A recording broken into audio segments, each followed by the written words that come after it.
Hello everyone, आज हम start करेंगे मैथमेटिकल लॉजिक। और ये इतना इंपॉर्टेंट टॉपिक है, बहुत सिंपल टॉपिक है।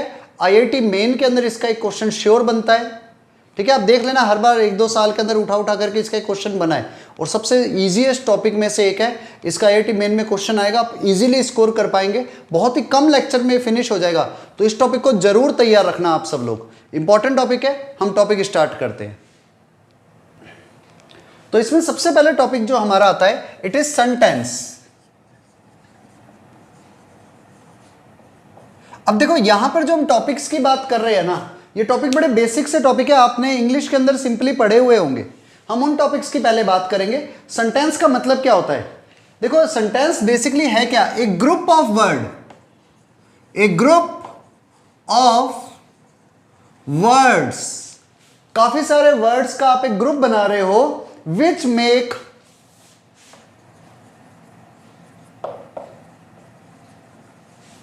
complete sentence, which make complete sense is known as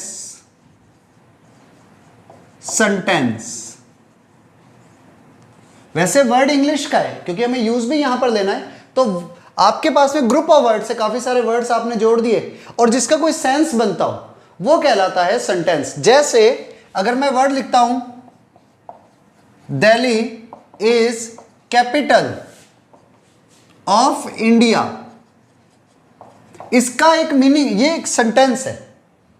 ऐसे ही नंबर 2, x प्लस 2 नहीं, 4 + 2 = 6, it is a sentence. Mathematical sentence हो रहा है अभी ये, इसका भी एक मीनिंग है, मतलब जो कि एक सेंस बना रहा है। नंबर 3, 5 + 7 = 9, भले ही रॉन्ग हो, चाहे रॉन्ग हो, ये अपने पास में एक सेंटेंस की तरह यहां पर यूज हो रहा है। और ऐसे सेंटेंसेस ही मैथ्स में एक स्टेटमेंट बनाते हैं। तो सेंटेंस बेसिकली है क्या?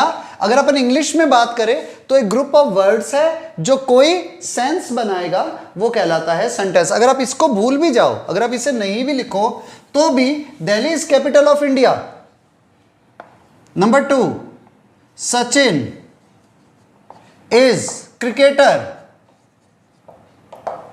तो ये सारे के सारे सेंटेंस है। ऐसे एक और नंबर 3, हु एम आई,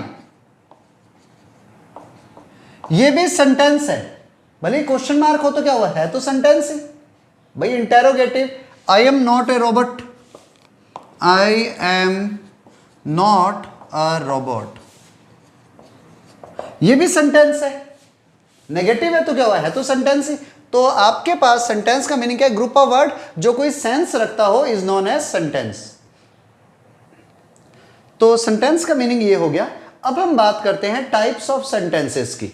तो सबसे पहले फर्स्ट सेंटेंस है डिक्लेरेटिव सेंटेंस। डिक्लेरेटिव सेंटेंस, ये वो सेंटेंस है जो कुछ डिक्लेयर करता है, वो सेंटेंस जो कुछ डिक्लेयर करता है। ए सेंटेंस विच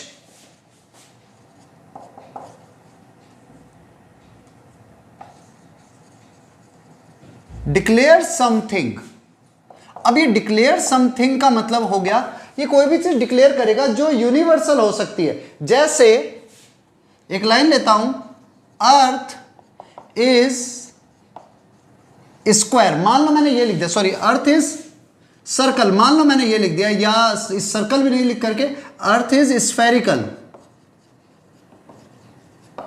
तो ये एक सेंटेंस है, कौन सा? डिक्लेरेटिव, जो हमने डिक्लेयर किया है। आइदर इट इज ट्रू और फॉल्स, वो बात की बात है, ट्रू है या फॉल्स है वो बात की बात है, लेकिन ये भी एक सेंटेंस है। Number 2, Mars support life, Mars life को सपोर्ट करता है। ट्रू और फॉल्स ये मत सोचो, लेकिन ये एक चीज डिक्लेयर कर रहे हैं कि भैया मैंने कह दिया कि अर्थ जो है वो गोल है, तो ये एक सेंटेंस दे दिया मैंने जो डिक्लेयर किया हुआ है। तो ये एक सेंटेंस है, मार्स लाइफ को सपोर्ट कर रहा है। जैसे डाल्टन ने भी रूल दिया था प्लंग पुडिंग मॉडल, तो उसने वो डिक्लेयर कर दिया था। ठीक है, तो ये अपने पास में सिंपल सा सेंटेंस है जो कौन सा डिक्लेरेटिव। नेक्स्ट इज नंबर 2,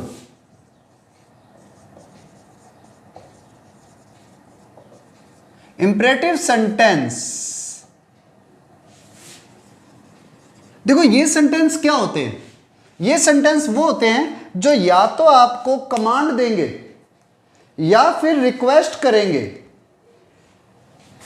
ये ए सेंटेंस विच गिव्स या एक्सप्रेस रिक्वेस्ट और कमांड, या तो आपको रिक्वेस्ट करेंगे या कमांड करेंगे। जैसे number 1, please come in, request कर रहे हैं प्लीज कम इन। और नंबर 2, गेट आउट। अब ये कमांड दी गई है गेट आउट, अब इसमें रिक्वेस्ट नहीं हो सकता मोड में कि please get out. Get out means get out, ये कमांड हो गई है। ठीक है, तो आपको इन चीजों का ध्यान देना पड़ेगा। टाइप ऑफ सेंटेंसेज है, अलग अलग टाइप के सेंटेंसेज हैं जो हमारे बेसिकली मैथ्स में अभी काम आने वाले, मैथमेटिकल लॉजिक में काम आने वाले। ऐसे नंबर 3rd सेंटेंस, ये नोट कर लो, exclamatory. Number 3rd type of sentence is EXCLAMETARY, exclamatory sentence. Spelling के ऊपर मत जाना क्योंकि अपना टॉपिक इंग्लिश नहीं है, अपना टॉपिक मैथ्स है। ATORY होगा, ATORY, एक्सक्लामेटरी सेंटेंस। ये क्या होगा, ये एक अलग है सेंटेंस। ये आपको क्या बताएगा, स्ट्रॉन्ग फीलिंग को बताएगा। ये एक्सप्रेस करेगा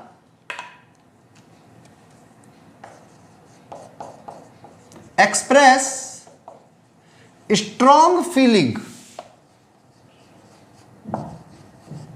ये एक स्ट्रॉन्ग फीलिंग को बताएगा। कैसे, जैसे आपके पास में हम कहते हैं ना it's awesome. Number 2, oh my God, देखते ही पता चलता है ओ माई गॉड। हम किसी चीज को देख करके वो आश्चर्यचकित हो रहे हैं तो ओ माई गॉड, ऑसम है, अरे यार कितना गजब है। ऐसे ही अमेजिंग, ये चीजें क्या देखते ही पता चल जाती है कि अगर हमने वर्ड देखा हमें देखते ही पता चल गया कि ओहो ये तो भैया कोई फीलिंग बताया जा रहा है और स्ट्रॉन्ग फीलिंग बताई जा रही है। तो वो वाले वर्ड कौन से होते हैं, सेंटेंसेस इस टाइप के होते हैं। Next 4th sentence,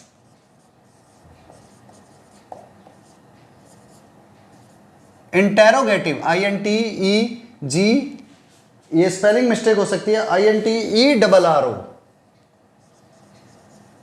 GATIV, interrogative sentence. अब आपको सबको पता है इंटेरोगेटिव सेंटेंस क्या होते हैं, जिसमें कुछ पूछा जाए, क्वेश्चन मार्क जिसमें भी आ जाए, वो आपके पास में सारे के सारे सेंटेंस इंटेरोगेटिव सेंटेंस है। जैसे व्हाट इज योर एज, आपकी एज क्या है। अब ये एक इंटेरोगेटिव सेंटेंस है। नंबर 2, अगर यही की ये चीज पूछ ले, व्हाट इज योर वेट,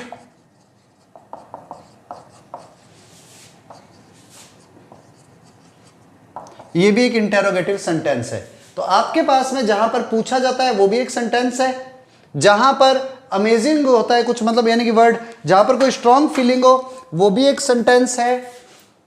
ठीक है, जिस जगह पर आप भाई जैसे कह दो कोई आपको अर्थ के बारे में बता रहे हो, कुछ आप डिक्लेयर कर रहे हो, वो भी एक सेंटेंस है। और ऐसे ही आप अगर मान लो कोई कमांड दे रहे हो या रिक्वेस्ट कर रहे हो तो वो भी एक सेंटेंस है। हमारे पास है बेसिकली हम ये 4 टाइप के ही सेंटेंसेस लेंगे। ठीक है, नोट कर लिया। Yes, now most important point, it is statement, STATEMENT, statement. अब स्टेटमेंट क्या है, देखो आपके पास में अभी हमने 4 टाइप ऑफ सेंटेंस पढ़े थे, उसमें सबसे इंपॉर्टेंट सेंटेंस था declarative sentence. A declarative sentence which is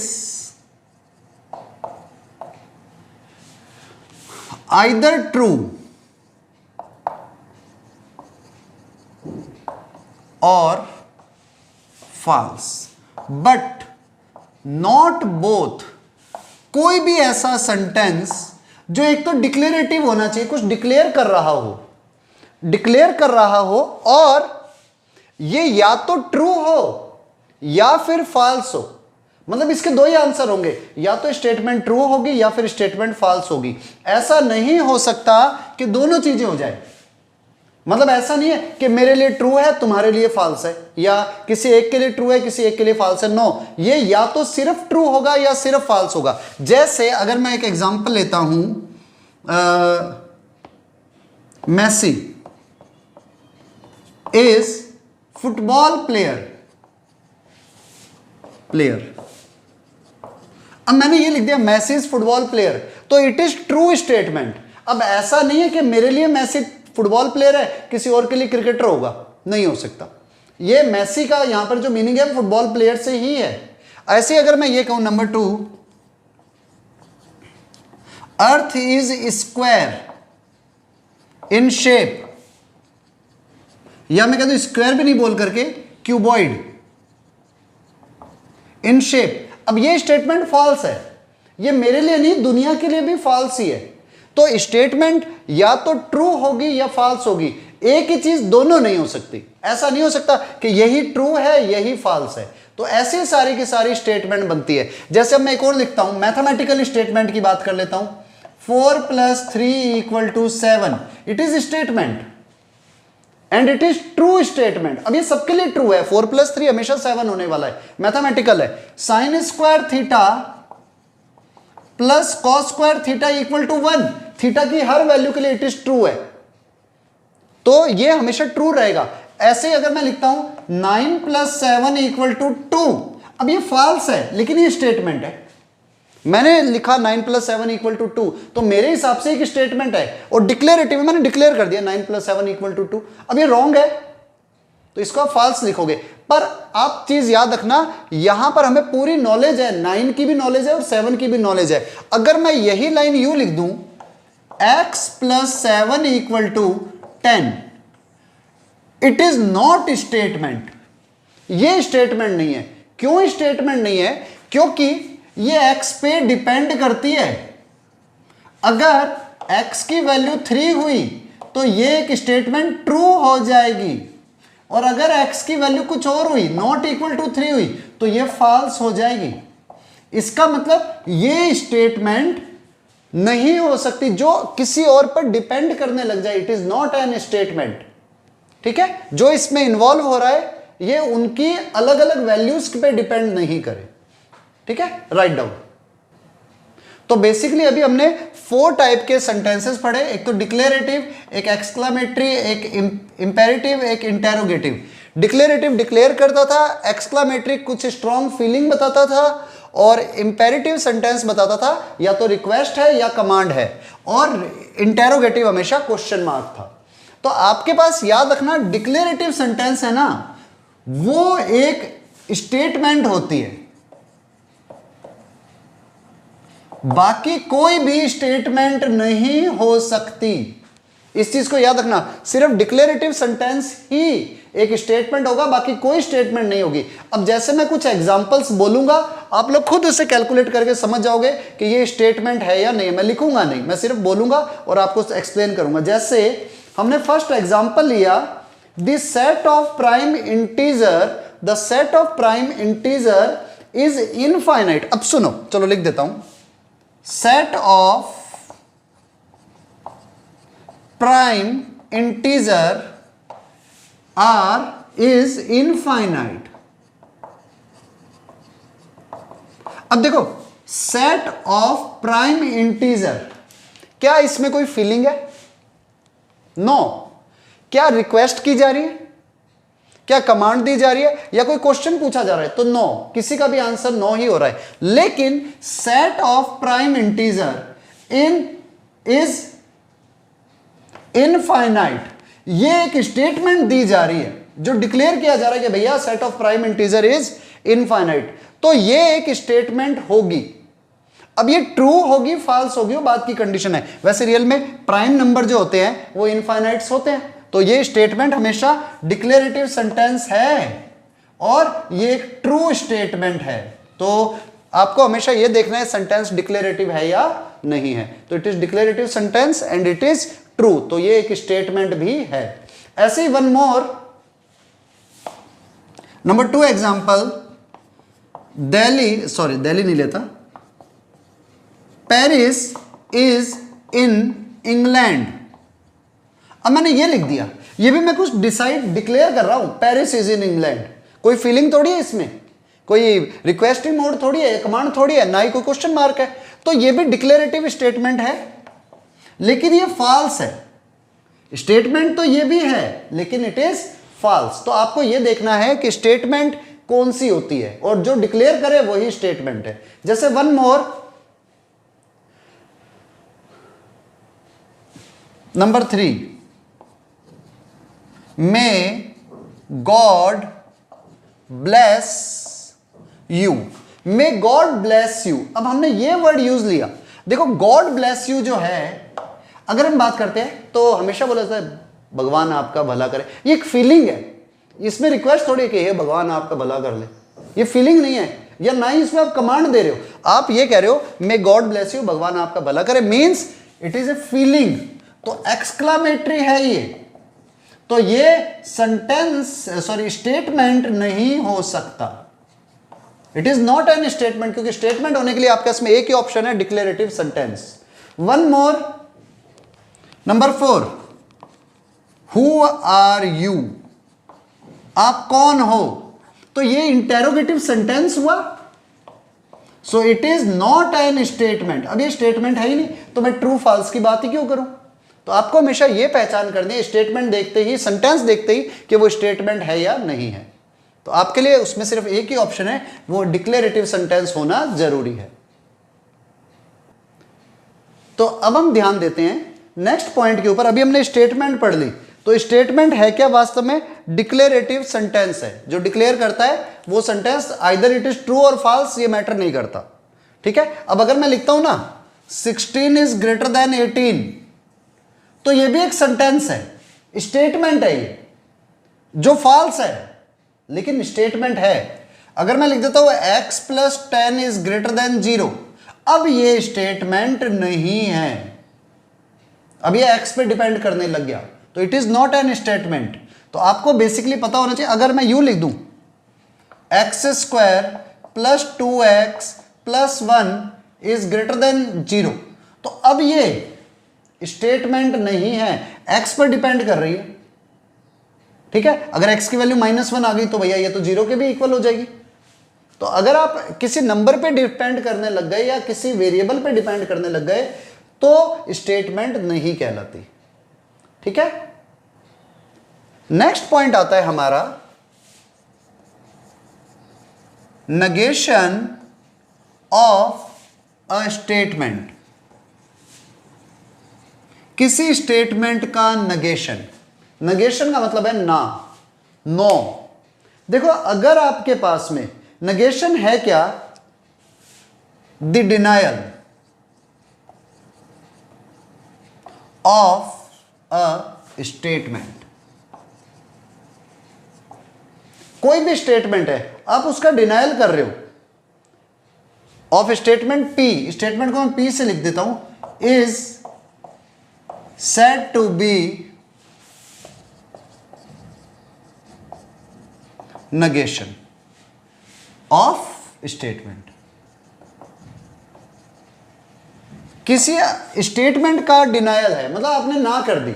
अब ना करने के लिए अगर आपके पास में, देखो इसको ना करने के 3 तरीके हैं हमारे पास में। नंबर 1 मेथड, फर्स्ट मेथड तो यह है कि आप यूज ले लो it is not the case, it is not the case. देखो ये अलग अलग तरीके से बुक में लिखा हुआ हो सकता है, it is not the case, आगे स्टेटमेंट लिख दो तो वो उसका ना हो जाएगा, उसकी नेगेशन हो जाएगा। कैसे भी करके दिखाऊंगा। नंबर 2 केस हम ऐसे भी लिख सकते हैं कि इट इज फॉल्स दैट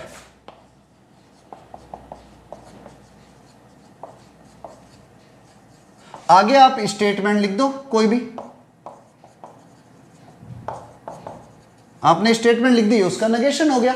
और थर्ड मेथड ये होता है कि आप उसके अंदर नॉट कर दो, यूज नॉट, तो ये भी नेगेशन हो जाएगा। कैसे रिप्रेजेंट करते हैं पहले ये समझना। अगर आपके पास में P कोई स्टेटमेंट है तो नॉट P उसका नेगेशन हो जाएगी। नेगेशन हो जाएगी का मतलब क्या, अब ये समझो, नेगेशन को आप नॉट गेट की तरह यूज लेते हैं, like that. Not gate I think ऐसे बनता है फिजिक्स के अंदर, आप इस तरह से यूज लेते हो। कैसे है कि अगर आपके पास में यहां पर ट्रू मिल रहा है तो उसका नॉट गेट आपको फॉल्स देगा, यहां पर फॉल्स मिल रहा है तो उसका नॉट गेट उसे ट्रू में कन्वर्ट कर देगा। इसे एग्जांपल से समझाता हूं, पहले आप एग्जांपल से समझो। तो अब आप इसको समझो, इसका मीनिंग क्या हुआ कि मतलब डिनाइल आप कर देते हो किसी स्टेटमेंट को। P कोई भी स्टेटमेंट है, हमने उसे डिनाइल कर दिया, हमने मना कर दिया, हमने नो कर दिया, तो इट इज नेगेशन। कैसे, एक एग्जांपल से समझाता हूं। और ये उसको ना करने के 3 तरीके हैं, नो कहने के 3 मेथड हो गए। जैसे फर्स्ट है, मैंने एक स्टेटमेंट दी, P हमने एक स्टेटमेंट लिखी। अब समझना, P जब मैंने कोई भी स्टेटमेंट लिखी, मैं लिख रहा हूं all integers are rational numbers. जितने भी इंटीजर्स होते हैं वो सारे के सारे रेशनल नंबर्स होते हैं, विच इज ट्रू। स्टेटमेंट है और देखो डिक्लेयर कर रहा है कि सारे इंटीजर एक रेशनल नंबर होते हैं, तो ये डिक्लेरेशन है, तो ये स्टेटमेंट हो गई है अपने आप ही। अब मैं अगर उससे पहले ये लगा देता हूं नॉट P, तो इसको लिखने के मेरे पास में 3 तरीके हो गए, 3 मेथड हो गए। फर्स्ट तो ये, it is not the case that, it is not the case that, इसका कि मैंने दैट नहीं लगाया यार, ठीक है, ये वाली पूरी लाइन मुझे लिखनी है यहां पर। All the integers are rational number. एक तो नॉट P करने का ये तरीका हो गया। ऐसे नंबर 2 मेथड, नंबर 2, इसको भी ऐसे ही लिख रहा हूं, लिखने का तरीका है it is false that all integers, पूरी स्टेटमेंट आ जाएगी यहां पर भी, यहां पर भी। या फिर आप सीधा भी लिख सकते हो नॉट P, आप ऐसे भी लिख सकते हो all integer are rational number, तो आप लिख दो all integers are not rational number. Represent करने का तरीका वेरी सिंपल, कि सारे इंटीजर रेशनल नंबर नहीं होते, खत्म कहानी। ठीक है, हो गया। तो नॉट लगाने से आपको क्या मिलेगा, अब देखो नॉट में एक ट्रुथ टेबल और आती है, ये सारी चीजें आपने फिजिक्स में पढ़ी होंगी, ठीक है, पर हम यहां पर ट्रुथ टेबल जो पढ़ रहे हैं वो अलग है। इसमें क्या है, आपके यहां से P कोई स्टेटमेंट होगी, नॉट P उसका नेगेशन हो जाएगा। तो देखो 2 ही रिजल्ट आपके पास में है, स्टेटमेंट या तो ट्रू होती है या फिर फॉल्स होती है। तो अगर स्टेटमेंट ट्रू है तो उसका रिजल्ट नॉट P फॉल्स हो जाता है, और अगर स्टेटमेंट अगर फॉल्स है तो उसका नॉट P ट्रू हो जाएगा। जैसे एग्जांपल से समझाता हूं, जैसे अभी ये वाला केस किया, all integers are rational number, ये बिल्कुल सही है, ये स्टेटमेंट ट्रू है। तो मैंने इसके जो नेगेशन लिखे ना, it is not that case that all integer are rational number, तो ये फॉल्स स्टेटमेंट बन गई है। It is false that all integer are rational number, ये भी स्टेटमेंट ही फॉल्स होगी। और ये लिखता हूं all integer are not rational number, तो ये भी फॉल्स स्टेटमेंट है। स्टेटमेंट ये ट्रू थी तो इसका जो नेगेशन आया वो हमेशा फॉल्स होगा, और ऐसे ही अगर स्टेटमेंट फॉल्स है तो उसका नेगेशन हमेशा ट्रू होगा। ये आपको ध्यान रखना है।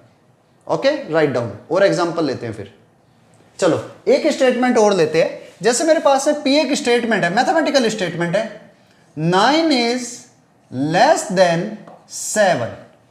अब देखो ये स्टेटमेंट भले फॉल्स हो, 9 इज लेस देन 7, अब अगर मैं लिखता हूं ना नॉट पी, अगर मैं लिखता हूं नॉट पी, तो इसका मीनिंग हो जाएगा कि 9 इज लेस देन 7 रॉन्ग है। मींस 9 लेस देन 7 की जगह पर आपको क्या लिखना पड़ेगा, 9 इज नॉट लेस देन 7, 9 7 से छोटा नहीं है। या फिर आप ये भी लिख सकते हो, आप ये भी लिख सकते हो negation of P, 9 is greater than equal to 7।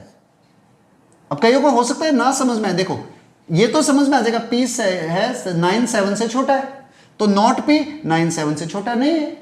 अब जब भाई 9 7 से छोटा नहीं है तो मैं ये लिख सकता हूं 9 या तो 7 से बड़ा है या 7 के इक्वल है। भाई मैं ए बी से छोटा है, ए बी से छोटा, तो इसका नॉट क्या होगा कि ए बी से छोटा नहीं है। अब जब ए बी से छोटा नहीं है तो या तो ए बी से बड़ा होगा या ए बी के इक्वल होगा। तो ये मैंने वही स्टेटमेंट लिखी है, तो नेगेशन आपको समझना होगा। अब देखो ये स्टेटमेंट फॉल्स थी तो इसका नेगेशन ट्रू आ रहा है, ये दोनों केसेस ट्रू है। तो आपके पास कोई स्टेटमेंट फॉल्स है तो उसका नेगेशन हमेशा ट्रू आएगा। सॉरी मैंने गलती से कट कर दिया, ये कट नहीं होगा, ठीक है, यहां पर गलती से कट हो गया। 9 इज लेस देन 7 तो इसका नेगेशन होगा 9 ग्रेटर देन इक्वल टू 7, यहां पे कट नहीं होगा। ओके चलो वन मोर लास्ट स्टेटमेंट, मैंने क्यू स्टेटमेंट लिख दी, sum of all angles of triangle is 180 degree which is true. तो नॉट क्यू क्या हो जाएगा, अब देखो sum of all angle of triangle is 180 degree. अब अगर मैं इसका नॉट लिखता हूं ना तो ये हो जाएगा sum of all angles of triangle is not 180 degree. या ऐसा भी लिख सकते हो there exist at least one triangle whose sum of angle is not equal to 180 degree. ये स्टेटमेंट भी इसका नॉट होगी। पर अगर कोई ये लिख देना sir not Q sum of all angle of triangle is 360 degree, ये इसका नेगेशन नहीं है, ये एक नई स्टेटमेंट आपने दे दी, ये आपने एक अलग स्टेटमेंट दे दी। आपको 180 है, इधर कह रहा है नहीं है, बस बात खत्म। कोई कहता है आ जाओ, कोई कहता है नहीं आओ, बस। ये नहीं कि आ जाओ को आप अब कुछ और बदल दो कि नहीं आप ऊपर से आओ, तो आपने स्टेटमेंट बदल दी, ये तो स्टेटमेंट ही चेंज हो गई है। तो आपको सिर्फ अगर यस है तो नो करना है, नो है तो यस करना है, इट इज नेगेशन, बस खत्म।